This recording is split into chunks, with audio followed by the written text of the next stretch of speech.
السلام علیکم ورحمۃ اللہ وبرکاتہ۔ بسم اللہ والصلاۃ والسلام علی رسول اللہ۔ میرا نام زبیر ہے۔ آج پھر سے میں آپ لوگوں کے لیے نئی ویڈیو لے کر آیا ہوں۔ کیا ہم لوگوں نے رمضان کی تیاری کی ہے؟ رمضان کے پہلے وہ کون سا عمل ہے جو ہم نے نہ کریں گے تو رمضان ہمارا کسی کام کا بھی نہیں؟ ایسی ویڈیو آپ لوگوں کے پاس لے کر آیا ہوں، تو چلو شیخ کی زبانی سنتے ہیں۔ تو چلو ویڈیو سٹارٹ کرتے ہیں۔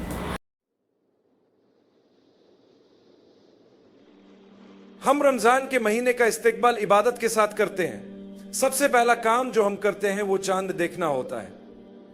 جیسے ہی ہمیں چاند نظر آتا ہے ہم دعا پڑھتے ہیں اور اللہ سے دعا کرتے ہیں کہ ہم اسے ایمان کے ساتھ دیکھیں اور رمضان کے مہینے کی برکتیں حاصل کریں۔ یہ حقیقت ہے کہ ہم رمضان میں داخل ہو چکے ہیں۔ یہ ہماری ان دعاؤں کا جواب ہے جو ہم مہینوں سے مانگ رہے تھے۔ ہم اللہ سے دعا کرتے تھے کہ ہمیں رمضان نصیب ہو، اور اب اللہ نے ہمیں یہ موقع دیا ہے۔ اس دعا کا مقصد کیا تھا؟ ہم چاہتے تھے کہ ہمیں ایک اور موقع ملے تاکہ ہم اپنے گناہوں کی معافی حاصل کر سکیں، کیونکہ رمضان مغفرت کا مہینہ ہے۔ اگر میں اللہ سے معافی چاہتا ہوں تو مجھے بھی دوسروں کو معاف کرنا ہوگا، چاہے وہ میرے ساتھ کچھ بھی برا کر چکے ہو۔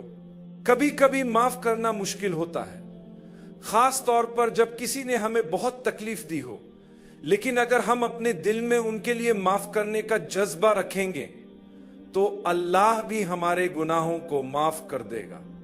اللہ قرآن میں فرماتا ہے، معاف کرو اور درگزر کرو۔ کیا تم پسند نہیں کرتے کہ اللہ تمہیں معاف کر دے؟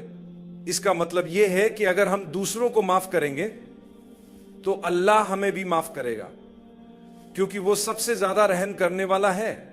یہ مغفرت کا مہینہ ہے، برکتوں کا مہینہ ہے، اور سب سے بہترین مہینہ ہے۔ ہمیں اس کا استقبال اس نیت سے کرنا چاہیے کہ ہم اپنی بری عادتوں کو چھوڑ دیں گے اور رمضان کے بعد بھی اچھے کام کرتے رہیں گے۔ ہمیں یہ بھی یاد رکھنا چاہیے کہ ہم میں سے کچھ لوگ شاید رمضان کا اختتام نہ دیکھ سکیں، کچھ لوگ شاید عید کے دن تک نہ پہنچے یا شب قدر نہ دیکھ سکے۔ اللہ ہمیں رمضان مکمل کرنے اور عید منانے کی توفیق دے، لیکن اس سے بھی زیادہ ضروری یہ ہے کہ ہم اللہ سے وعدہ کریں کہ اگر ہمیں رمضان ملا تو ہم اس میں اچھے کام کریں گے۔ میں آپ کو بتانا چاہتا ہوں کہ یہ قرآن کا مہینہ ہے۔ خسارے میں ہے وہ شخص جو ہر دن قرآن نہ پڑھے اور اس کا کچھ حصہ تلاوت نہ کرے۔ خسارے میں ہے وہ جس نے اس مہینے کی اہمیت کو نہیں سمجھا۔ یہ قرآن کا مہینہ ہے، اس لیے ہمیں یقینی بنانا چاہیے کہ اس مہینے میں ہمارا قرآن سے تعلق مضبوط ترین ہو۔ یہ اللہ کا کلام ہے۔ اگر آپ اللہ کو نہیں پہچانتے، اس کے کلام کو نہیں سمجھتے اور اسے سمجھنے کی کوشش نہیں کرتے تو یقیناً آپ نقصان میں ہیں۔ یہ مہینہ نیند اور آرام کے لیے نہیں بلکہ عبادت کے لیے ہے۔ کیا ہم رمضان میں عام دنوں سے زیادہ صدقہ نہیں دیتے؟ بہت سے لوگ اپنی زکوٰۃ اسی مہینے میں دیتے ہیں اور اضافی صدقہ بھی کرتے ہیں، کیونکہ اس مہینے میں نیک اعمال کا ثواب کئی گنا بڑھ جاتا ہے۔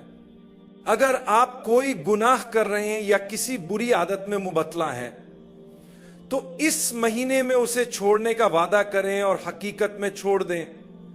اگر آپ سنجیدہ ہیں تو اللہ آپ کو اس کی توفیق عطا فرمائے گا اور برکت دے گا۔ یہ مہینہ مسائل کو حل کرنے کا مہینہ ہے۔